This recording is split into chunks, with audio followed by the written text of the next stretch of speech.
Hello, my name is Kevin and welcome to the Love Decanters channel. So I'm going to talk about rummers today.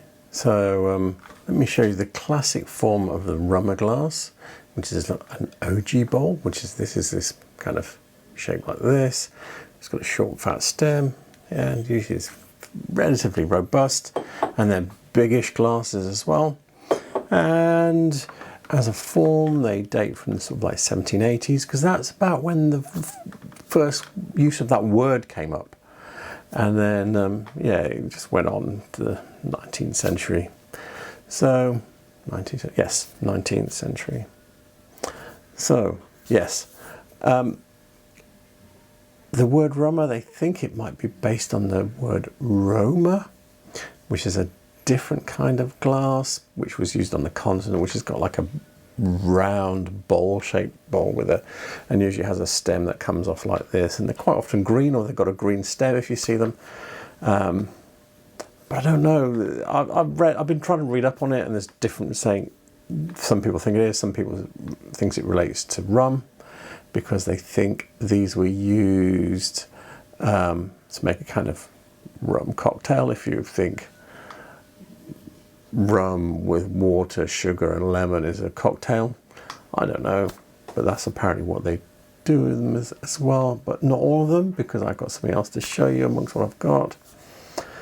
So what else am I going to say? Yes, I think I'm not going to show you any books, okay? I'm going to show you my website, because I have a section on glasses in my website, and within that is rummers. And for this kind of like classic shape, there's a million references. I think I've got like about 10 references on my website for each of the sort of like classic shape rummers.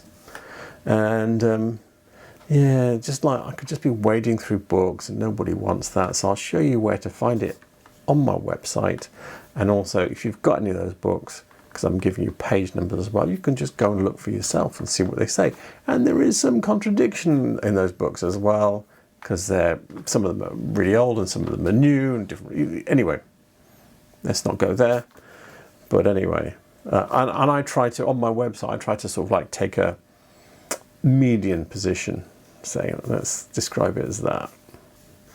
Or one that I think, yeah, this person seems to know what they're talking about more than everybody else. There's some sort of detail with it. Anyway, so that's how I date things.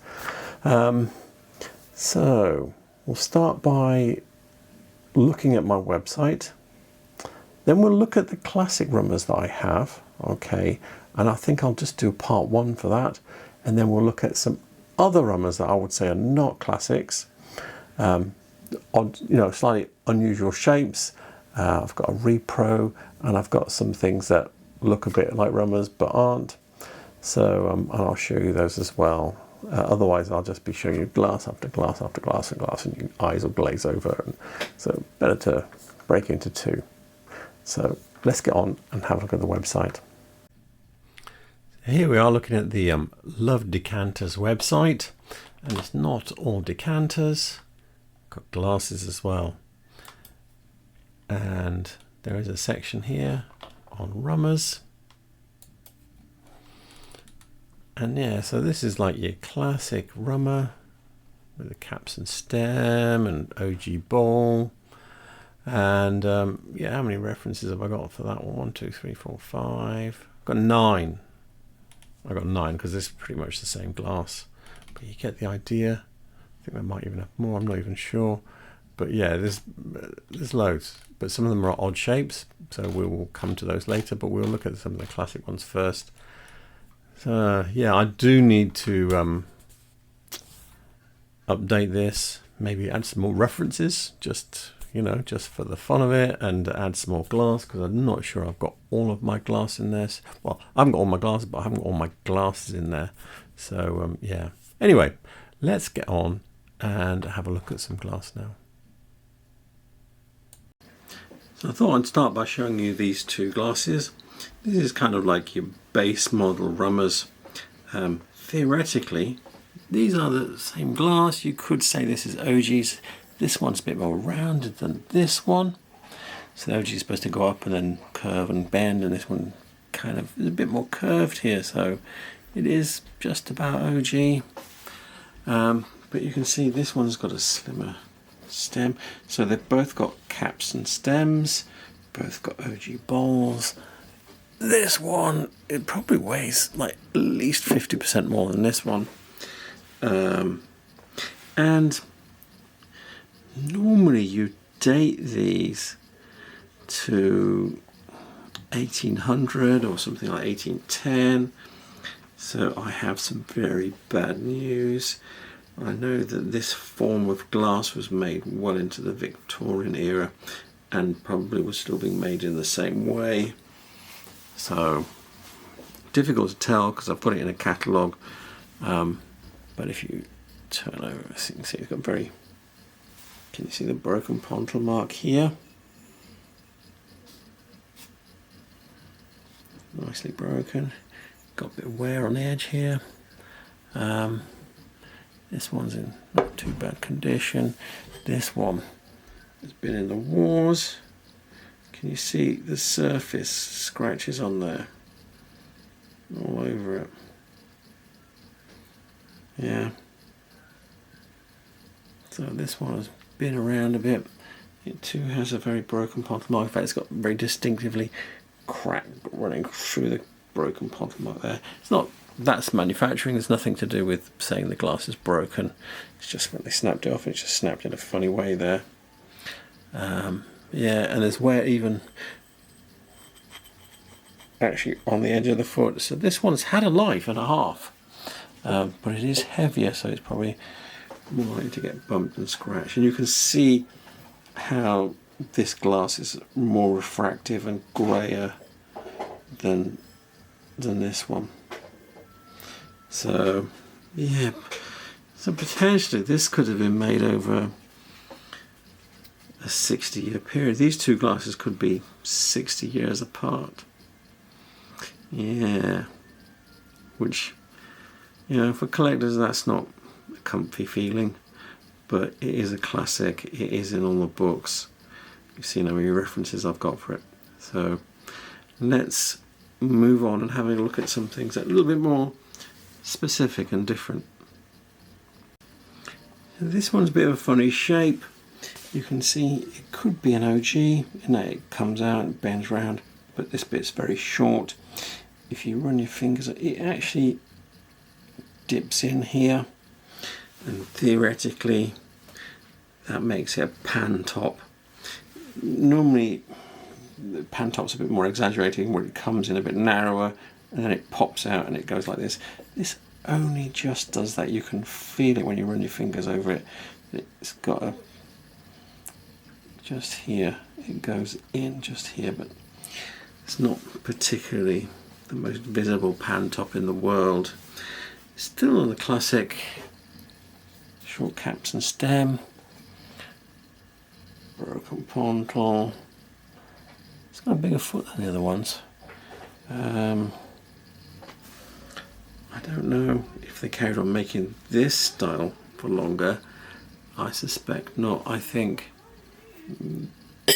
that is the shape, that is the classic that they carried on making, and less so this. So we have another one in the classic shape. It's a bit more elongated than the ones we were looking at.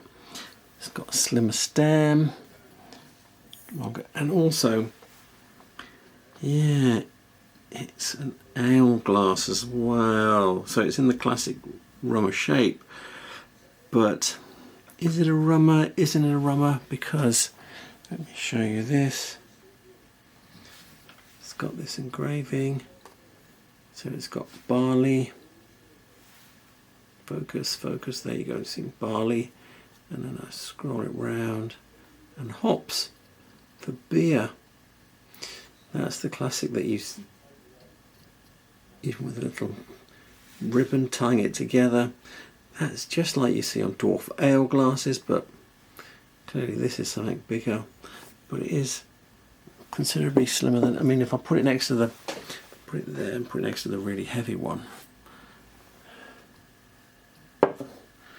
Yeah, look at that contrast. really almost different glasses, but the same glass. So because their glass is made of it, I think this is early. In all the references I've seen,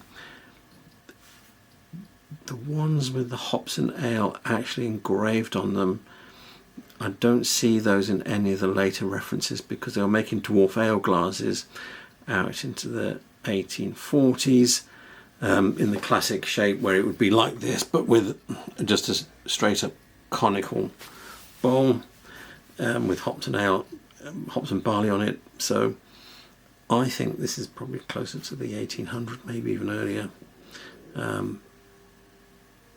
So yeah, not at the Victorian end of the scale. Just my thoughts, just because of cross-referencing with the hops and barley being associated with earlier dwarf ale glasses. So this is the last two I'm going to show you. And theoretically, they're almost the same as the others. They've got the OG bowls, caps and stem, but these ones have got lemon squeeze bases. They're probably, you know, late 18th century, early 19th century, sort of like floating around that 1800 mark, but they could be earlier. Let me show you. This is a lemon squeeze base. It's basically a press molded foot there, and when the thing that they've pressed into the base is actually in the shape of like a lemon squeezer, and that's what gives it that name. You can see all the wear on the flat part of this one, and yeah, it's got little nicks and chips and stuff, which is what I like to see, which means that this is probably the size of the original foot. Yeah, and you can see the optical effect the lemon squeeze creates in the top, so that's why they would do that. And then this other one is a Masonic one. So you've got the owner's initials there, and you've got the Mason's sextant and square, and you've got the cloud, and it's got stars or something. No, it's just a cloud. And you've got a cloud. I think this is supposed to be Jacob's ladder, or in a book, a bit of Hebrew. Got the sun and the moon with stars around it, set square, and then a box with a dot on the top. Yeah, don't know what any of that means. I am not a mason. I paid £5 for this one, but it's got this huge chunk. It was actually in a cardboard box. So this is an early buy for me. It was in a cardboard box outside an antiques shop, with a bunch of other crap. Now, there's a whole one of these, similar-ish, not quite the same, on eBay at the moment for £175. So I'm happy with my £5 spent nearly 30 years ago. I'm probably not going to get a massive return on it. I don't know how much it's worth, but yeah, it's more than £5 even with that chunk out of it, because it's such a rare and unusual piece, and I like it. I'm happy. I don't care about the chunk out of it. I was just like, wow, I'm having that. Anyway, so that is the last glass I'm going to show you at the moment. This is your classic OG bowl, caps and stem, Rummers, and in part 2 we'll go off and look at some different shape bowls and stems and stuff. So yeah, there is some variation, but these are the sort of like the classic normal ones that you'll find. Lemon squeeze ones are rarer. This kind is more normal.